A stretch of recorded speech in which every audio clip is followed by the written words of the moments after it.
Hello, everyone. Thank you so much for tuning in today. My name is Jonah. I'm from Discover, and we are super excited to have Desi Serna here today to give us a little brief on Beginner Guitar 101.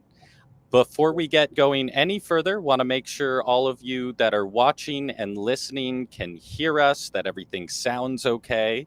So you can comment on mine. And then, Desi, would you give just a little shout out to make sure everyone can hear you all right? Yeah, hello, Jonah, and hello to everybody else who's tuning in. And there's some guitar, and you should be able to hear all of that coming through.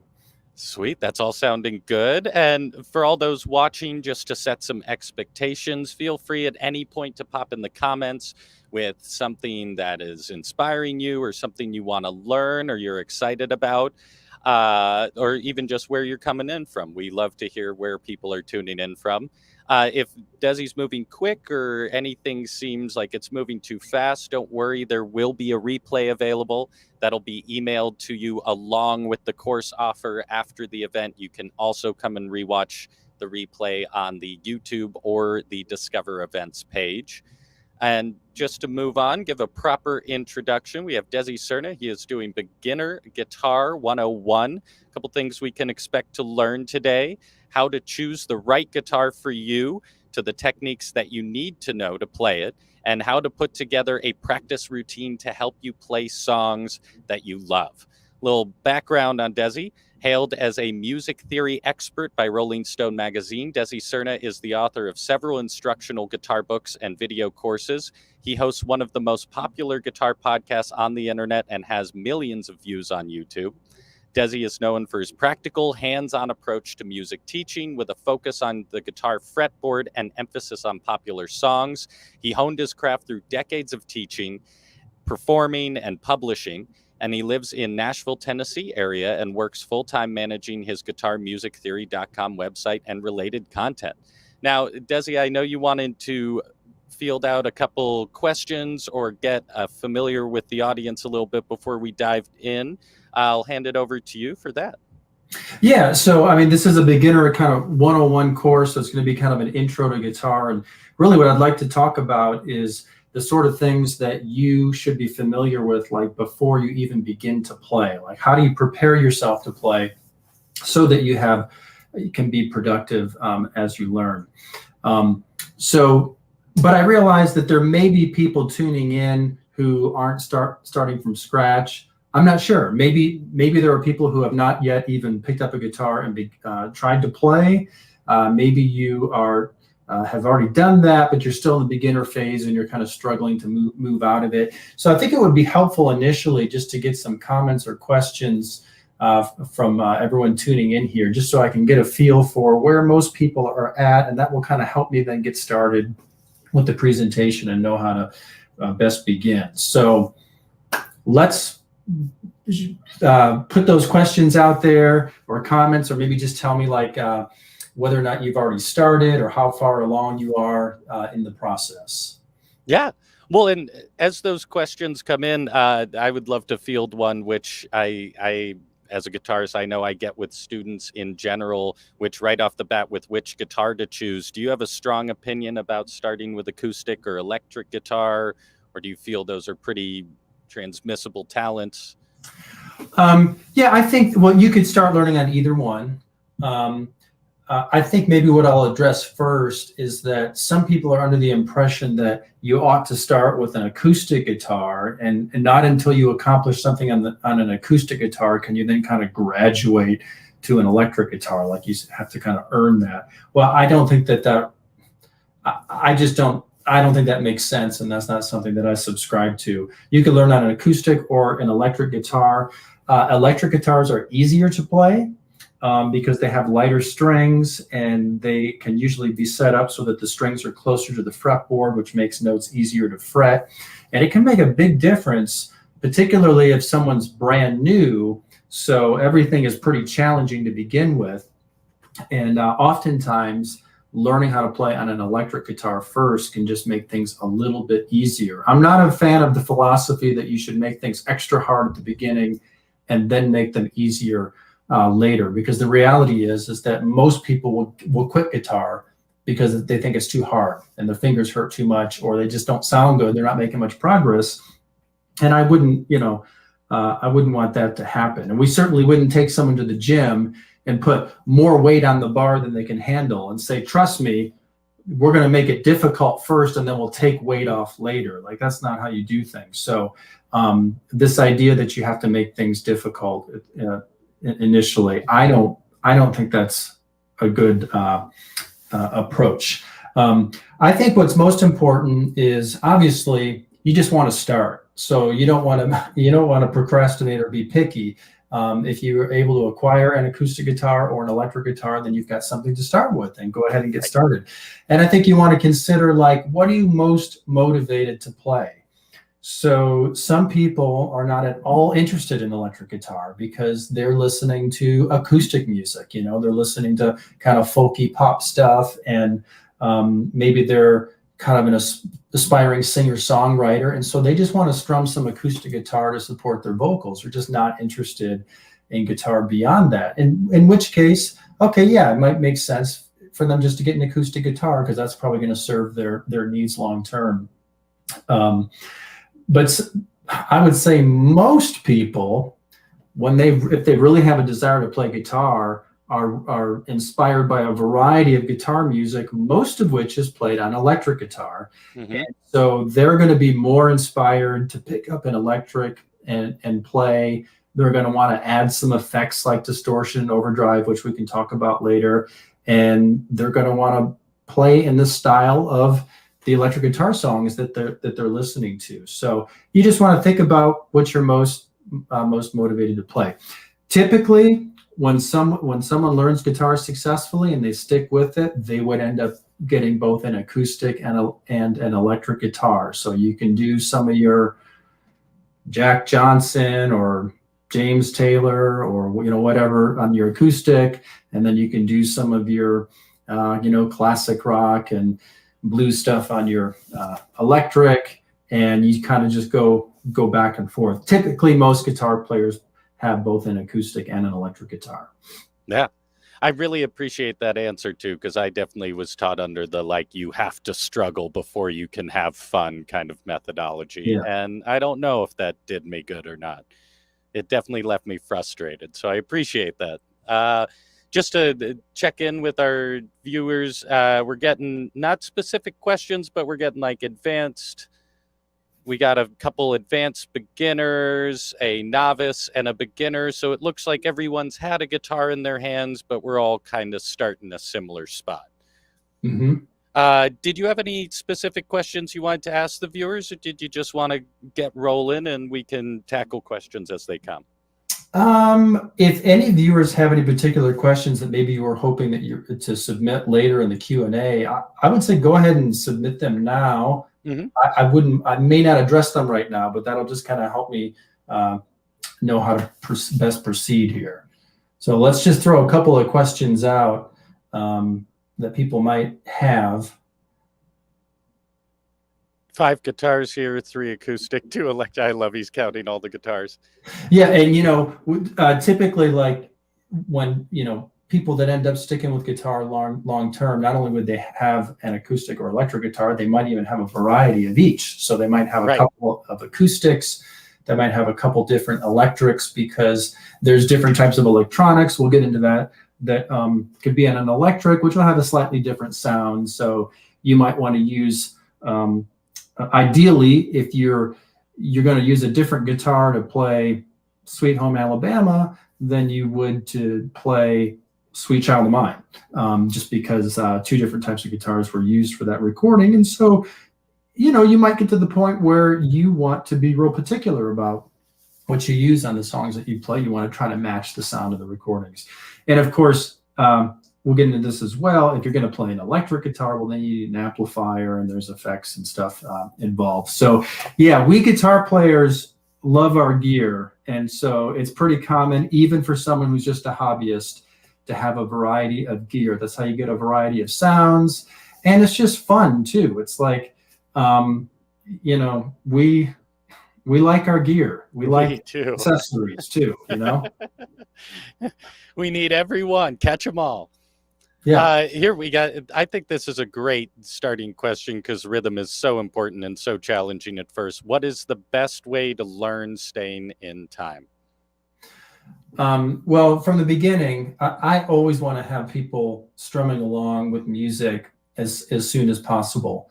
So, and then I think that playing along with music should always be what guitar players do, whether you're practicing or just playing for enjoyment. There's times where you would play unaccompanied on your own, that's all right. But, think about it. The vast majority of music that you probably listen to and enjoy involves musicians playing together. And so one way that you're going to develop your time is by learning how to follow a group of musicians who are playing in time. You also have to make sure you don't get ahead of yourself. So, if you wouldn't want to start playing a song like Magic Carpet Ride,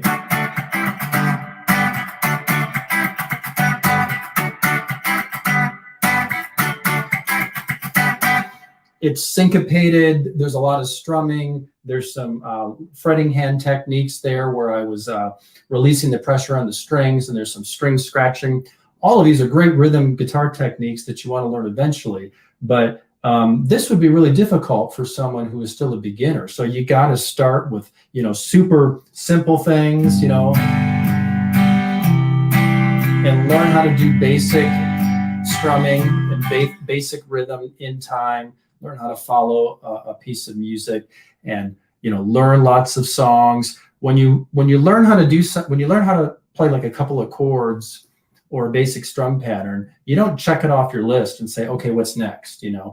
Instead, you use those basic chords and basic strum patterns to play as much music as you possibly can, because you could literally play dozens and dozens of songs using basic chords and basic strum patterns, and you want to get as good as you can with those things, and then you can start to add on to it. Okay, let's learn some additional chords. Let's get a little fancier with our strumming, and you want to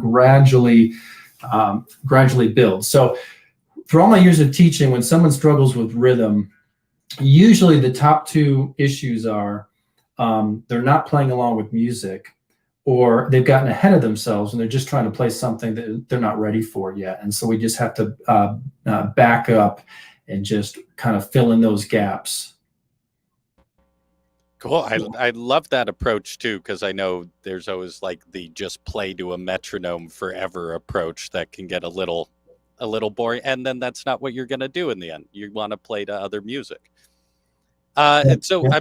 I'm curious with that. Is there like, I seems like you're very good at customizing to the student, but is there kind of a group of go-to songs you have for learning those basic rhythm techniques, or kind of a category that you like to go to? Yeah, like I'll kind of walk you through some of let me pull up a list here of some basic songs that I often use. So where is it? Here we go.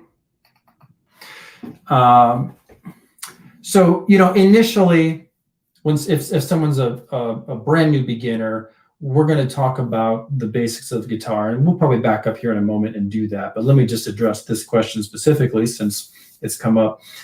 So we will have learned, like, how to hold the guitar, and how you fret notes, and how do you position your hand and fingers, and how you hold a pick, and how to tune the strings, make sure they're in tune, and all that stuff. Then you kind of learn basic chord shapes. You know what? Maybe we should just back up, and then I'll eventually answer your question. Would that be okay? Yeah, of course. Yeah, take it. Yeah. Take it Let's wherever do makes that. sense. I realize I'm going to be referencing a lot of things here that all the beginners are not going to understand. So why don't we kind of back up and go to the beginning, and let's start with Sounds good. what you actually do when you begin to prepare yourself to play guitar. So the first thing you need to do is acquire a guitar, and I might talk more about that later. Let me not get into those details just yet. But let's say you have a guitar. It could be an acoustic or an electric, standard 6-string guitar. So I'm not dealing with a 12-string or something that might be unusual, just something standard, and it's in standard tuning. You're going to want to, first of all, you want to make sure that the guitar is in good playable condition, because I've had a lot of beginner students that have come to me for lessons over the years, and they've either got a cheap guitar that they purchased or a hand-me-down or something. And when I tried to play it in lesson, I couldn't even play it. It just was not in good shape. And of course, a beginner doesn't know that. So you might struggle to play guitar and you think you're not cut out for it, when the reality is your guitar's a piece of junk. And I, I couldn't make music on it. So, and really ideally, the best way for you to know if you've got a guitar that you can actually learn how to play on is to have an experienced player or teacher just take a look at it. I would like to say that you could trust people in a guitar shop to not sell you something that's unplayable. And I think that maybe generally speaking, you should be able to get some good advice in choosing a guitar from someone at a guitar shop. But unfortunately, I have had students that have come to me and they were sold something out of the box at a Guitar Center or something, and it just was in terrible condition. And the salespeople there just really weren't interested in helping, just wanted to make the sale and get the instrument out the door. So you really want to have someone that has some experience playing or teaching. Just take a look at it, because there's a couple things that you want to avoid. You want to avoid getting something that might look like a guitar to you, but it was manufactured to look like a guitar, but it just doesn't operate the way that a guitar needs to operate. It's very cheap materials, cheap construction. It doesn't stay in tune. The height of the strings off the fretboard are not at the right level. They're either too high, and so it's too hard to press down on the strings, and you're pulling them out of tune as you try to push the strings down to the fretboard. Or maybe they're too low, and so they're making contact with these metal frets here, and everything's buzzing and rattling. And so as a result, the guitar is just either unplayable or just doesn't play very well. And so an experienced player or teacher can take a look at a guitar and plug it in and pick it up and say, yeah, okay, yeah, this isn't bad. Sure, I can strum chords on this, and it's staying in tune. So I think you're good to go. You want to make sure the strings are shiny. If the strings are not shiny, if they're dark or corroded, or you can, just feel dirt and grime on them, well, that's an indication that they really need to be replaced. I helped a school teacher ask me for some help because she was teaching a guitar class, and she had a collection of guitars that the school provided. But one of them had broken a string, and so she asked if I could help replace the string. And I went in there to replace the string, and I got to see all the guitars, and oh my gosh, the strings looked like these guitars the strings were so old, so corroded, like I didn't even want to touch them. It was grossing me out, just, touch them. So, and I just really felt bad, and I said, look, you need to talk to the school about getting these guitars to a local guitar tech and have them just go through all of them and restring them and get them repaired and cleaned up, because this isn't something that students can really learn on with any success. So, you need to think about these things beforehand. A big mistake that you should avoid is saying, well, I don't want to put too much time into selecting a guitar, or I don't want to put a bunch of money into a guitar. I want to see if I can play first. Well, that could be a mistake, because you may not be able to play because the guitar that you're learning on is just not, very good. This is a mistake parents can make too. They're like, oh, well, we got a hand-me-down guitar, and if little Timmy can learn how to play some music on that, then I'll get him something better, or then I'll get him some new strings. And you're really just putting, that student at a disadvantage, because it may not be possible to play music on that guitar. So you don't have to spend a fortune on a guitar. It can still be a budget or entry-level guitar, but you want to make sure that it's got clean, fresh strings on it, that it will stay in tune, and that it's adjusted to actually be played. And this is going to require someone with experience to just take a look at it. You may need to take it to a guitar tech. You may need to pay some money in order to have someone else restring it and set it up for you. But that you really need to consider that before you put a bunch of effort into to trying to learn. I mentioned the word setup, and that's a guitar term that refers to having a tech look over a guitar and make adjustments so that it plays optimally. And one of the main adjustments that's done is to set the strings at the proper height off the fretboard here. And I won't get into all the details of that because it's probably something that you shouldn't really be focused on. But there is a metal bar that is inside the guitar neck, and it's there to reinforce that neck against the tension of the strings. And you can usually access this bar. On this guitar, there's a little plate over the headstock. On some acoustic guitars, it's in the sound hole here, and you can stick an Allen wrench in there. And you can make adjustments to that bar to actually change its angle, which is going to change the angle of the neck slightly, which is going to bring those strings, closer to the neck or a little farther away. And that's one of the adjustments that's made so that the guitar will play properly. And it could also, that's called a setup, or a truss rod adjustment is part of a larger setup. Techs might make adjustments to the nut, which is that piece of hard material with the strings run through at the end. They might make some adjustments to the bridge here just to make sure that not only does it play well and the strings are at the right height, but that the intonation is correct so that the notes are ringing in tune around the fretboard. And so you don't want to overlook these things.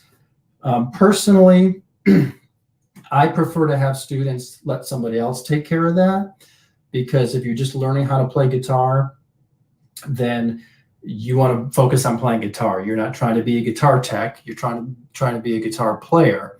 So let someone else take care of that for you first. If you got to pay a guitar tech to do it, it would be a great investment. It's going to give you your best chance of learning how to successfully play the guitar. Let's see. So from there,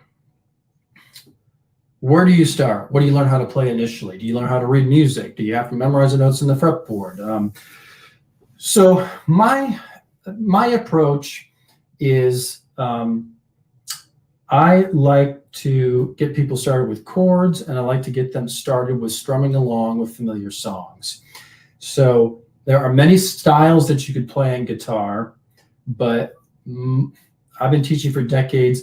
Most people want to learn what I'll just call popular styles. That's going to be the songs you hear on the radio, songs by popular artists. It could be top 40 today, it could be classic rock, that sort of thing. My experience has been that typically guitar learners are not interested in learning classical or jazz or some other kind of specialized style. They might have some interest in it. They might say, well, I really love John Mayer and Stevie Ray Vaughan, and I love classic rock. But I also might want to learn a little bit of classical or jazz. But really, most of their inspiration is coming from more popular styles. So pop, rock, blues, and that sort of thing. That happens to be my favorite. That's my area of expertise. So I typically teach people how to play that style of music. If you're interested in something else, like if you are really totally desiring to learn like classical guitar or something, then you may want to take a different approach and work with someone who specializes in classical guitar, and your approach is going to be a little bit more traditional than what I'm going to talk about here. So I take the type of approach that most people take, which is you kind of learn by rote initially. You don't learn how to read music. You can make use of things like tablature and chord charts, which are just little diagrams that kind of show you where to place your fingers for a few things to help you get started. And you strum along with familiar songs, and then you just kind of learn how to play guitar parts, and you build from there. You learn how to sing and strum along. And that's typically how I teach people, because that is most appropriate for them, because that's what they're interested in. So that's going to be my approach here. So let's say you've acquired a guitar, and I can talk more about that later, but let's say you've acquired a guitar, you had somebody, look it over, it's ready to play, you got a fresh set of strings, everything is set up to play optimally. Where do you start? You'll have to learn how to tune your guitar, and you'll want to have somebody tune it for you first. You don't want to attempt to tune it if the strings are just not even in the ballpark. So I like to have somebody tune it, have the guitar tuned first. And then to tune, all you have to do is just go to the App Store on your smartphone, and you can download any one of the free guitar tuners that are available there. So, Fender's got one, and there's something called Guitar Tuna. There's others. And basically, you can use this app, and you can pluck a string, and as long as everything's quiet in the room, the microphone will pick it up and give you a reading, and it'll say, oh, that pitch needs to go up or it needs to go down. And you can also, this is probably the easiest way to do it because these apps are free.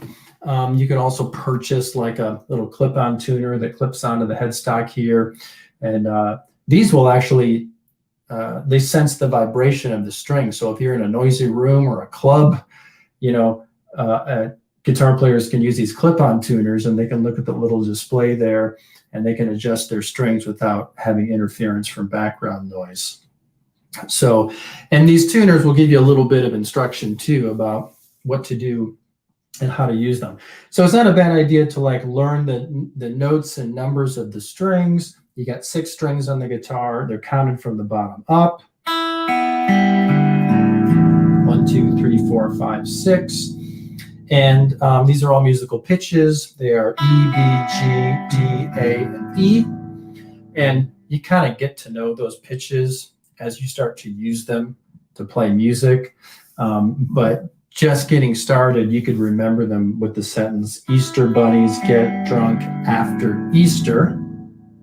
That's strings 1 through 6. You could flip that around if you go in the other direction. Eddie ate dynamite. Goodbye, Eddie. So learning some of those sentences like that can be helpful, initially as you're getting started and learning chords and trying to figure out where's the D string. You can just say, okay, hang on, D was Easter bunnies get drunk. There it is. There's the D string.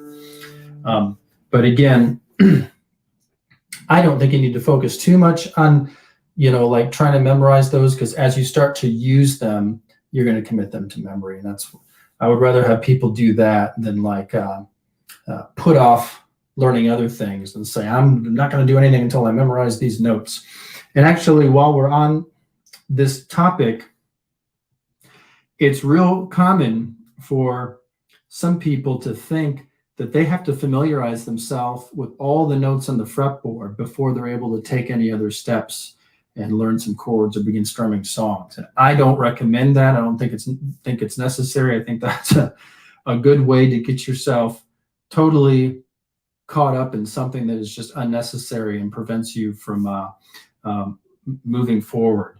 You can get to know the notes on the fretboard gradually over time as you start moving around the neck and playing songs and that sort of thing. That's what I like to do. I want to get people into playing some simple music as quickly as possible.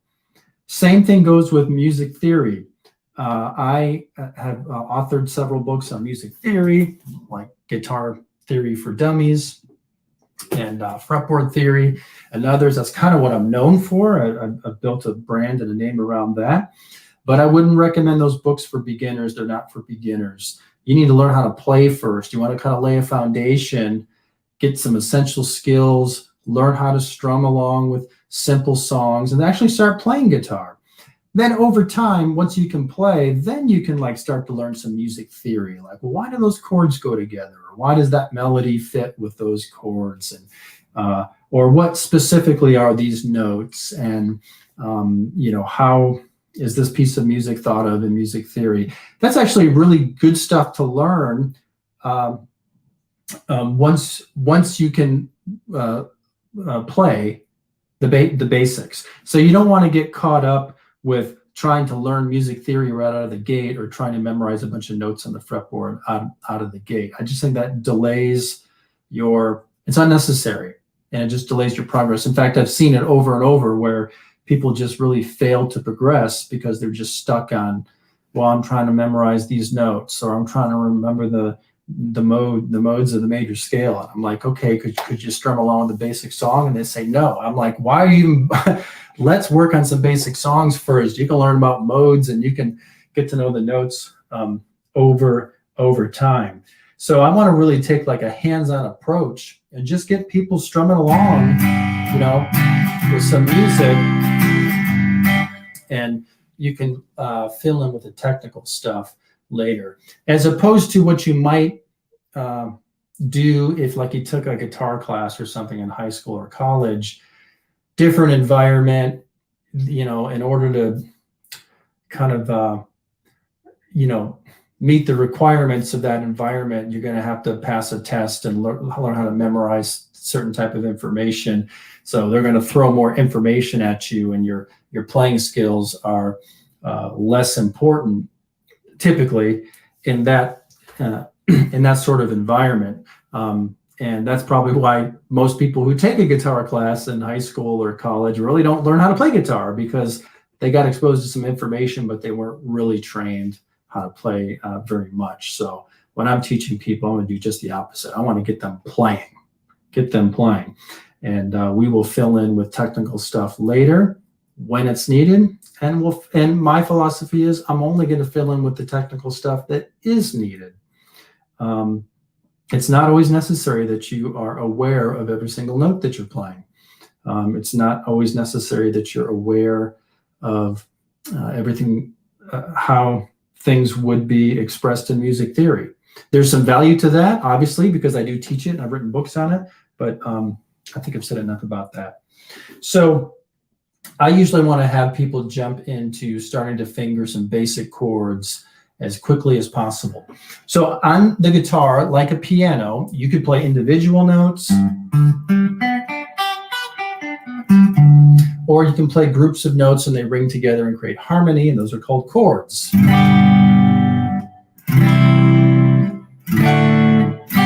And when you listen to a piece of music, you're often hearing some basic chord changes where the music is changing between basic chords, and that kind of serves as the foundation that supports the rest of the song, like the vocal melody and the other instrumentation. So if I did something like this,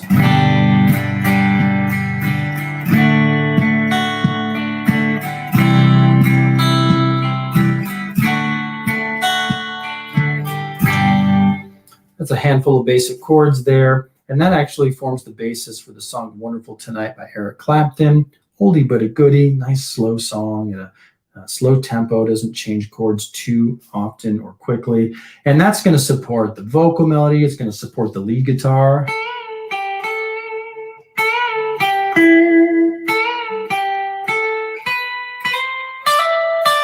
So you want to start with some of those basic chords. And in order to do that, you need to be familiar with them and their fingering. So this involves you learning where to place your fingers, how to place your fingers, and then which strings do you strum. And you'll do that by looking at chord charts and tablature. Chord charts are just like a drawing of this part of the guitar neck right here, and you've got vertical lines that represent the 6 strings of the guitar, and horizontal lines that represent the frets. And then you can little dots or numbers would be placed in one of these little chord charts to tell you, like, put your first finger here, or your second finger there, or your third finger there, and then strum. And when you do that, you have a collection of notes that makes a particular chord that has a name. This one's called G, and this one's called D, and this one's called, Michael. And this, no, it's not called Michael, but so that's how you'll learn. And what I want to do then is get people playing along with a simple piece of music as soon as possible. I mentioned Wonderful Tonight because I've been using that for years, and I'm going to pull up a track I have for it. It uses some of the most common chords on guitar, G, C, and D. Whoops, here it is. And let me play a little bit of a track here.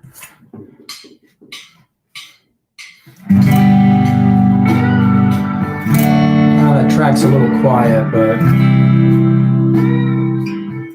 this is actually the song. This is a YouTube video. But you can see that I'm not doing anything terribly difficult with my hands here. I'm not moving too quickly.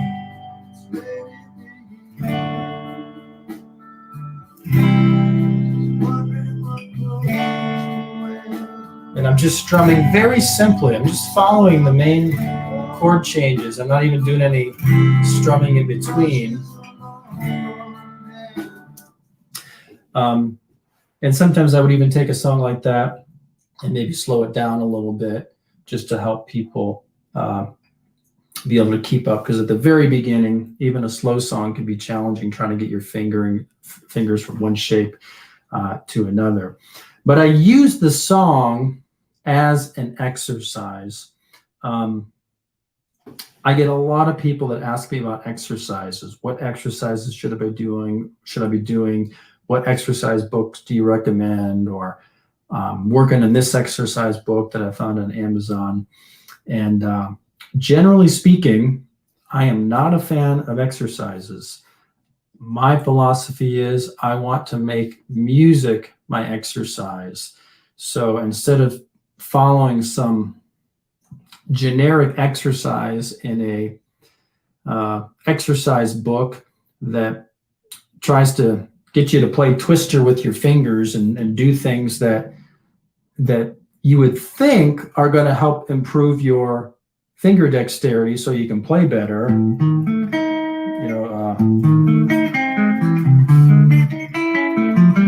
These like playing Twister on the fretboard things.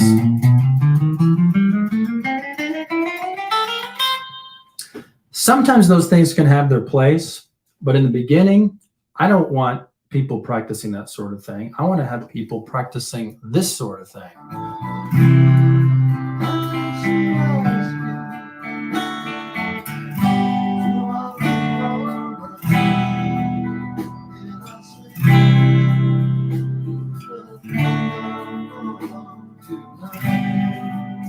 So I like to take simple songs and make that the exercise, because that way, when you get the exercise down, you've got a song down. You don't have some generic exercise in a book that doesn't even sound like music. I don't want to get good at playing something that doesn't sound like music. You're also going to be more motivated to play my type of exercise because you're actually playing something familiar and you feel like you're accomplishing something and you're making music. And then also, when you make songs your exercise, you are specifically training yourself to do the things necessary to play songs. And I've learned over the years from my own personal experience and from working with students that you can really get off track by working on things that might seem like they're beneficial, but only to realize that they don't really prepare you to play what you really want to play. So for example, I might have worked on particular techniques or scale patterns or something because I thought they were going to help me advance. And then over time, I realized that those scales weren't even used in any of the music that I loved. So why was I practicing scales that I wasn't even going to use? Or why was I practicing a technique that just never came up, in the songs that I played? Meanwhile, I was still struggling to play some of the songs that I wanted to play because I hadn't worked on the things that were actually in that song. So that's why my philosophy is from the get-go, try to make everything that you do about songs and about training yourself to play music. You don't want to be that person that's been playing guitar for a year. Oh, I just dropped my pick. that happens. And sometimes, let me tell you, when you drop these things, they just like drop into a black hole, and they are never to be seen again. Fortunately, this one didn't get away. You don't want to be that person that's like, yeah, I've been playing guitar for a year. You say, oh, really? Well, just play me something. And you go, oh, okay.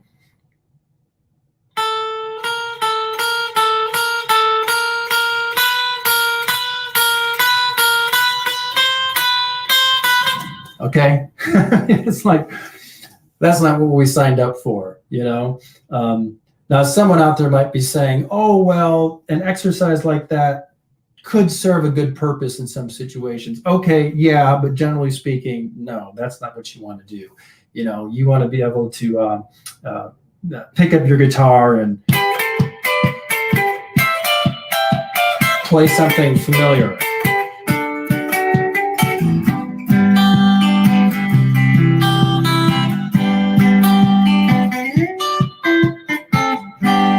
This guitar is out of tune.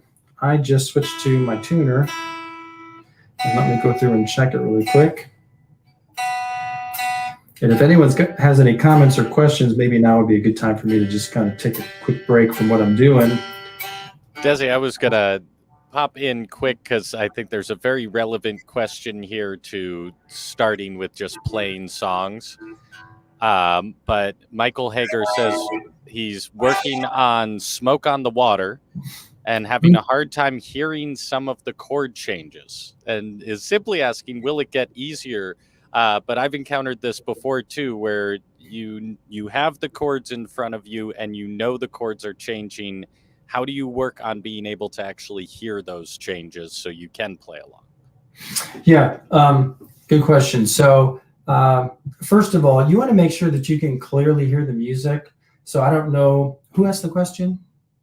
That was Michael Hager. Okay, Harger. Sorry about that, Michael. Yeah. So I don't know, Michael, what's your setup? What are you playing through? How are you monitoring the music? And what kind of guitar are you using? Because my experience is that someone's got like a combo amp sitting next to them and their guitar is plugged into it and it's turned up, and then they're playing the song on their laptop through the laptop speakers, and the combo amp is just overpowering and you just can't even hardly hear the laptop. Even if you turn it all the way up, you might think that it's at a good level, but you're not really fully hearing the low end and everything. So I am a huge fan of, well, I'll tell you what I'm a huge fan of, these types of practice amps. But before I get to that, it's really important that when you play along with music that you can clearly hear the music, and you want to be able to hear a full frequency range.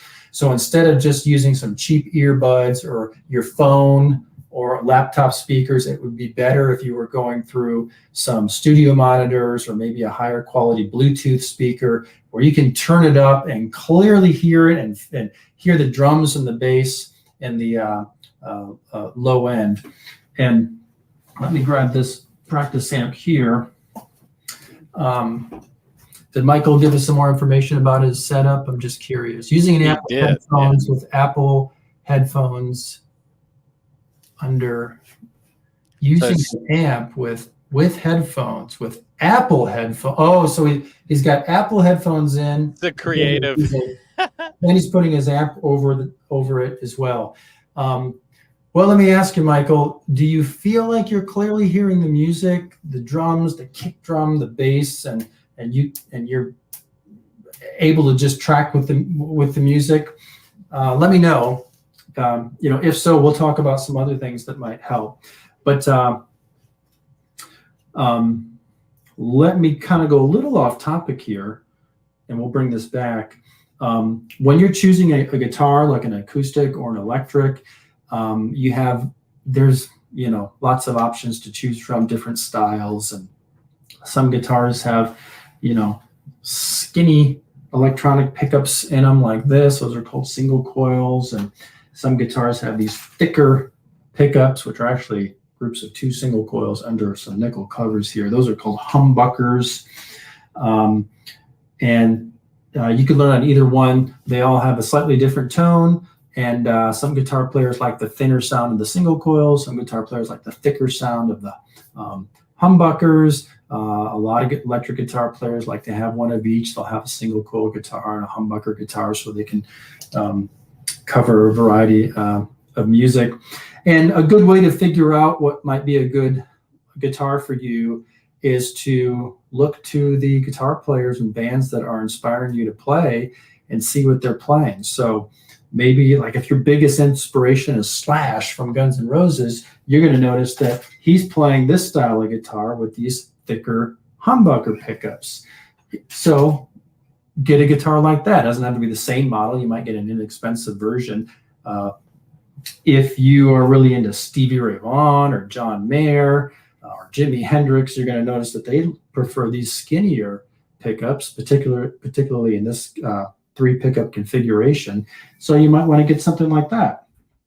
And you can kind of learn more about tones and the switches and the differences between guitars as you play and learn songs and your ear starts to develop. And you might start out on a single coil guitar, and then a year or 2 down the road, you realize that you prefer a humbucker guitar. So that's a few things to consider when you pick out a guitar. But when it comes to picking out an amp, particularly if you are playing an electric guitar and you will need an amp, you definitely don't want to look at what your heroes are playing, okay? So you don't want to say, hey, I'm going to go out and get myself a 100-watt Marshall stack because I love Jimi Hendrix and that's what he played at Woodstock. Or even many of the combo amplifiers that you would typically see electric guitar players use on stage and in the studio. Those things are going to be way overpowered if you're just sitting at home playing. And you're just not going to be able to open them up and really even turn them up enough to get the circuitry cooking so it produces the sound it's intended to produce.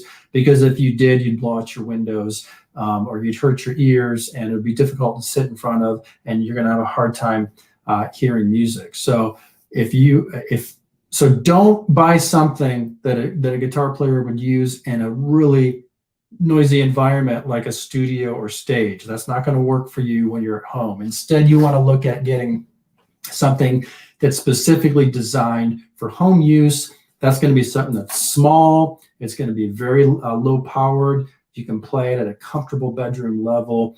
And there's a lot of amps on the market right now that are called practice amps. Sometimes they're called desktop amplifiers because they're so small you could just set them on your desktop or an end table. They don't take up a lot of space. And they have some really nice features built into them that will enable you to produce sounds similar to what you hear on records at a comfortable bedroom level.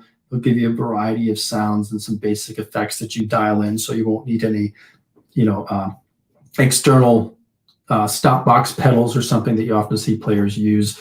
You kind of have a little bit of everything that you need built in. But typically what these practice amps also have is they will have an audio input. So either via Bluetooth or like a 3.5 millimeter cable or something, you can connect your phone or laptop or computer to one of these amps, and then they have a headphone output. And these are great because if you get yourself a good pair of headphones, like here's a good pair of over-the-ear headphones, I can put these on, plug it into this amp, plug my guitar in, connect my phone, turn things up, and I can clearly hear the music, and I've got control of that music level, and I'm hearing the low end and the drums and the bass and all the instrumentation clearly, and then I can mix in my own guitar level and I can hear it well. And you can get that stereo image and you really feel like a rock star. Now you could do the same thing without headphones and just use the built-in speakers here as well. But there's a reason why so many of these have a headphone output, because if you have a good pair of headphones, it will sound better. It also enables silent practice, so you can sit there and practice things over and over and, work all the bugs out without being self-conscious about people in the house listening to you, or without driving them crazy because you're playing the same thing over and over, trying to work something out, which is what the learning process is like. For a lot of people who maybe only can play at night, after you put your kids to bed or something, it's great to have that option to plug in some headphones and you can play for an hour or two, not have to hold back and not wake anyone up. So these are great. So when you're having trouble following a piece of music, the first thing I want to do is make sure that people can clearly hear the music. Now it sounds like Michael's setup is workable. So he's answered here and says, yeah, he thinks he can hear the music for the most part. And he's also, let's see, Ibanez with a Vox amp. It's like the one you're playing, something like this. Yeah. So yeah, in this situation,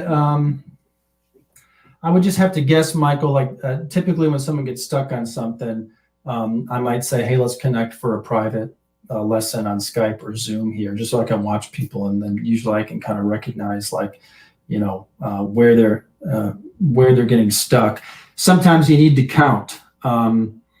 Sometimes you're not hearing or feeling that change. And so if I just point out, hey, as soon as you start that chord, you know, it's 1, 2, 3, 4, change. There's your change. And so you learn how to tap your foot, keep track of beats, count, and then get that change.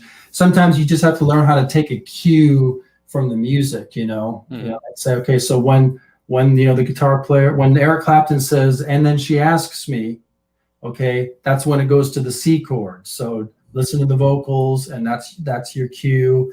But there's all kinds of ways that guitar players kind of take cues from the music. Sometimes it's like when you get to the end of a verse and you're going to transition into a chorus, you listen carefully, and all of a sudden the drummer will start playing some sloshy hi-hats. So it's like, and it just kind of is a signal to the band, and it kind of dynamically adds to the music and helps lead you into that. So you have to sometimes have people just kind of point these things out with you and go through the song with you, and you start to pick up on it. Over time, as you play more songs and you're playing along with them more and more, your ear starts to develop, and so you start to know that things are changing here. Like, right, you just it does, you know, it does eventually come together. But yeah, in the beginning stages, if you don't have a lot of experience playing music, it's common to get confused here and there. Everybody has something that throws them off. Yeah. Well, and I sometimes I even envy when it was hard to hear chord progressions, because now I can't listen to a song without trying to dissect it, and I don't even just enjoy a song anymore. It's a yeah, it's an endless. You know, I mentioned that guitars will have different pickup configurations, electric guitars. Then you got these switches, which will switch some of these pickups on or off, which changes the tone slightly. And when I first started playing guitar, I had something similar to this, and I would move this switch around. I didn't know what it was doing, and I just wasn't sure I was hearing the difference or anything. And I'd turn these knobs. I'm like, I knew what the volume was doing, and I'm like, I don't know. And I just played, but then you fast forward, and after I was playing for a while, you know, eventually I could hear a song on the radio, and I could say, they're playing a guitar like this, and they got the switch back up one click.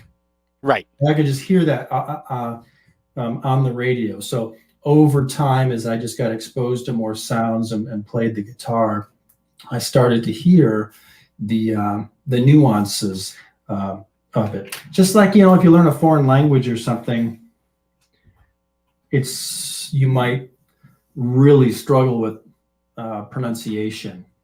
But if you're really immersed in the language, particularly if you're living in a foreign country and learning how to speak it, like over time, suddenly you start to hear things that at first you struggled with, maybe similar words that you just could not tell apart.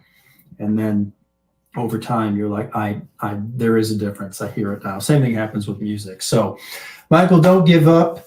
And, you know, if you need to get together with someone, a guitar playing friend or a teacher, you can reach out to me and have someone kind of walk you through it. You know, don't be afraid to do that, because you might learn something that is not only going to help you get through smoke on the water, but it's going to be super valuable and going to help you move forward and teach yourself. Yeah. Well, and so we're coming up a little close on time here, but I did want to officially open up. We've already started answering some questions, but for anyone watching, please feel free to pop more questions in. We'll do like a proper Q&A here, and we do have some questions backlogged that we'll answer. Also, just real quick, I did want to mention you are offering an actual course here today as well. The Beginner Guitar 101, for everyone watching, the link is pinned in the top of the comments. It'll also be emailed to you. We talked a lot today about like what to know before sitting down and starting to play.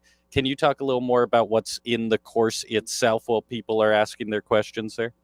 Yeah, so I'm going to talk in more depth about all of the things that I mentioned. In fact, I've got the course pulled up here. Let me go through it. So the different sections include kind of getting to know your guitar. You know, what's the difference between an acoustic or an electric guitar? I'll go into a little bit more detail. Talk about, you know, which one might you want to start with. I got some recommendations, like if you're looking to acquire a guitar, I got some links, like, you know, here's some good acoustic models to consider, or some good electric models. Just talk a little bit about guitar anatomy, just so you know some of the terms, the different parts of the guitar, and just the basics of, you know, holding the guitar, and then, you know, learning about the strings and making sure the guitar is set up properly and, you know, in good playing shape, and, you know, just getting to know some of the numbers and notes on the strings. I've got some links, like if you just don't have anyone that can help you, and, you know, you've got to tune a guitar yourself or restring it yourself, I have, you know, just some resources within the course. I direct you to some resources that can help you.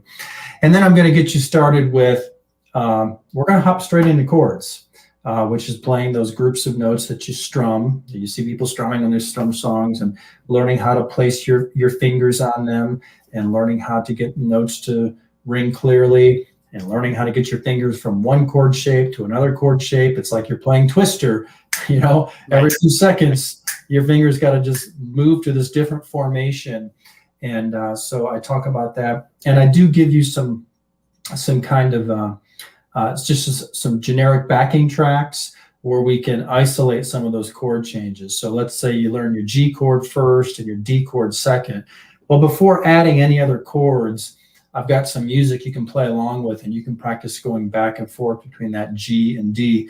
Because really, what you end up focusing the most on are those transitions. You know, getting your fingers in place for a particular chord and strumming it is one thing, but then going chord to chord to chord in a piece of music is another thing. So we want to kind of work on those chord changes, and sometimes trying to jump immediately into a song doesn't work, because you need something slower or something with less changing. So I put together some musical tracks with some drums and bass and other instruments, and you can practice following along with it. Very, very basic. So early on, we had a question about how can you improve timing. Well, I'm going to be starting you out with timing right at the beginning with some super, super simple music. And so you can just learn really simple counting and following a very, very simple track.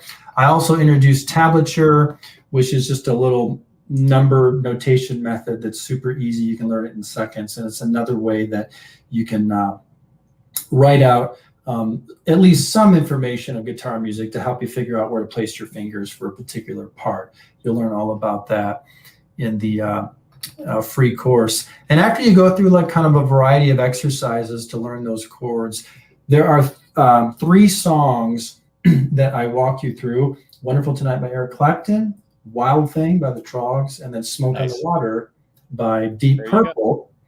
And I picked these songs because they're classic songs. Most people have heard them, but they also, they're very simple, or at least they can be simple. Smoke on the Water has a really difficult guitar solo, but I don't even touch it. We just work on the kind of that riff at the beginning of the song and just some of the basic rhythm guitar parts. And so if you're just learning the basic rhythm guitar parts to these songs, they're as simple as you could hope a song to be. And so I walk you through it and I show you how to play it in its simplest form, and I break it down section to section. And I talk about knowing when you go from the verse to the chorus and listening to the music and listening for those cues and stuff. And each one of those songs is played a little bit differently, so you kind of get exposed to some of the basic guitar techniques that you'll need to know if you want to play guitar. And then if all goes well and you can get through those 3 songs, I have recommendations like, okay, well, what could your next step be? How can you keep learning? Awesome. Well, and just to be clear too, that is a free course, correct? It's absolutely free. Yes. Can't lose. Yeah. There you go. And just to follow up with that, I assume, do you have some other courses available if people make it through there, and where would they find that information or further resources? Yeah. So the best thing to do would be, if you're a beginner and everything I'm talking about are things that you need to be working on, then you'll definitely want to roll in that free beginner guitar course. If you're maybe you're a little beyond that, you could just go to my website, guitarmusictheory.com, and ask you a question like, okay, where are you in your playing? Select the one that best describes you, and then I make a recommendation, and I have other free courses that I can get you started with. And I would actually suggest that you just do that first, because I don't want somebody looking at my books or my paid courses and finding something that sounds interesting to them and then getting enrolled, because 9 times out of 10, you've gotten way ahead of yourself. You saw something about learning how to play great guitar solos and you said, yes, that's what I want to learn how to do. And you paid for it and you enrolled, but you realized that you're just not even ready for that level of playing yet. So I really would prefer that someone just get enrolled in a free course. If Blues 101 doesn't sound like the right fit for you, go to guitarmusictheory.com and then choose another one, and then see how you do in that free course, and then I'll make recommendations from there. And if there is a paid course that would be a good fit for you, I'll recommend it there. But it's really important to me to make sure that I get people pointed in the right direction in the right course, because one of the main reasons why people fail to progress is because they're just not getting the right instruction. They're all over the place with their learning. They've gotten ahead of themselves, and nothing's coming together. So you just want to make sure you learn things in the right order. You want to make sure you don't get distracted by wasting a lot of time on things that you're either really aren't really helpful or you're just not ready for yet. Right. I love that approach too. I appreciate you offer all those free resources to get inspired before you're going and dropping a bunch of money on those courses. We got to wrap up in just a minute here, but I did want to field one more question because I think it's so relatable for starting out. Marie says she took lessons 30 years ago but didn't practice. 3 years ago decided to take lessons again and found out that it is painful to place her fingers on the chords. And she's asking how to choose a good size guitar. But I also kind of brought this up because I know that's a hard thing for people starting out, is just that it can hurt to play guitar at first. And I'm curious if you could just impart a couple words on how to deal with that, how to work, because it's not fun when it hurts. Yeah. Hey, Marie, no pain, no gain, right? So take it easy if you're just getting back to it. When you say it's painful to place your fingers on the chords, I'm going to assume that you're talking about your fingertips, because you don't have calluses on your fingertips. So putting all that pressure by pressing down on those metal strings it's kind of tearing up your fingers. That is par for the course. That's normal. And if you just kind of stick with it and take your time with it, a couple weeks and you'll get some slight calluses that form, and it won't bother you anymore. Now, maybe you're talking about something else. Maybe you've got hand pain, or maybe you've got carpal tunnel or something. I don't know. That's a different thing. But typically, when people experience soreness, it's just it's those fingertips. They're tender because the skin is soft there. You have never used them that way. So you just have to kind of stick with it. Don't overdo it. If you're just starting out on guitar, don't sit down and say, I'm going to, practice for 4 hours today. Just, split it into chunks. Maybe you practice for 20 minutes here or 30 minutes there, but just kind of, think about the next couple of weeks or the next month, just kind of being consistent with shorter practice times and allow your fingertips to develop some slight calluses. Make sure that your guitar is set up properly, because if those strings are too high off the fretboard, then you just got to push a little bit harder and a little bit farther to press those strings down. And doing so would even make my fingers hurt. So that's one of the reasons why it's so important to make sure that your guitar is set up properly, and that it's good enough quality that a tech can actually work on it to get it set up properly. Sometimes guitars, they're just not constructed well, and a guitar tech will tell you, I can't help you out here. It's just too cheap to work on. And if that's the case, you got to think about making an investment to get a better instrument. It's not going to cost you that much. In the United States, it's, you can get, for a couple $100, you can get a guitar that is good enough for a beginner to play on. One more thing I would add about this is that you could ask a tech or something to string your guitar with strings that are of a lighter gauge. They're thinner than what you would typically put on it. And usually if you go to a lighter gauge string, you're going to lose some volume and you're going to lose some tone. But in the beginning stage, you don't need to worry about that. You can sacrifice some volume and tone to make it a little easier to play, because the strings are going to be lighter, slinkier, and easier to push down. And then as you get used to that, down the road, you could say, okay, put the other strings on there that would typically be on there, and you'll be ready for those strings. And at that time too, you'll notice that, these strings are a little louder, and yeah, they produce a more pleasant tone. The thickness of the string is chosen in part because of its sound. But in the beginning stages, you don't need it. It's not like you're recording your album and you need maximum tone out of your guitar. Then in terms of guitar sizes, this is, considered a full-size guitar, but 3/4 size guitars are fairly popular, particularly with ladies or small-statured people. Even if you could be a small-statured guy, or children. I typically don't teach like little kids. I think guitar is too difficult for little kids. If you got little kids that want to learn how to play, have them try ukulele. That would be a better place to start.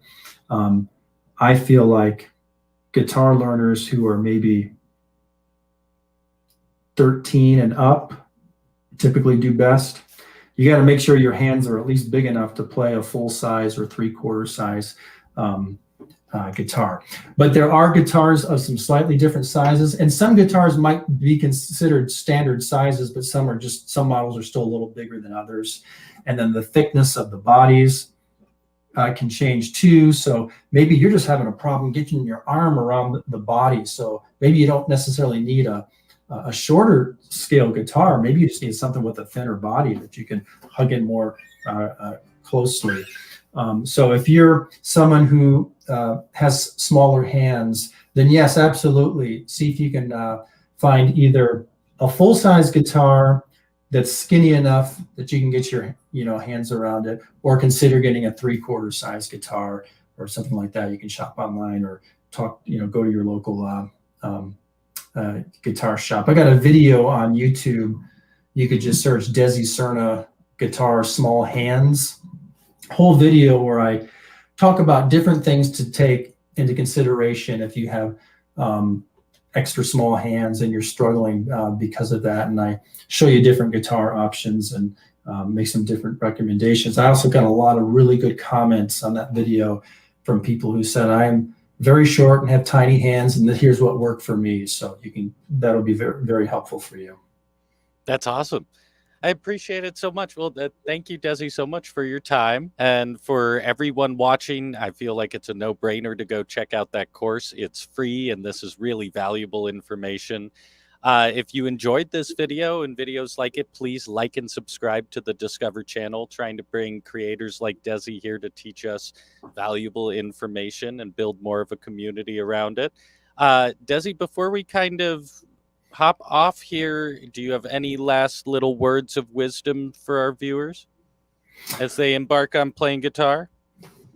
I think we've covered it. I mean, obviously, I'm going to go into more detail in the course. Well, I will say this. I mean, I'm online every day, so this is kind of a full-time business for me. So, once you get enrolled in the course, the nice thing is that you'll get some follow-up emails and some tips and stuff, and you can actually reply to any of those emails with specific questions, and I will respond. So, awesome. yeah. Well, thank you again so much for your time and for building this beautiful community of guitar musicians. Love it. Awesome. Hey, thanks, Jonah. Great job here moderating, and thanks everyone for tuning in. Cheers. Have a wonderful day, everybody.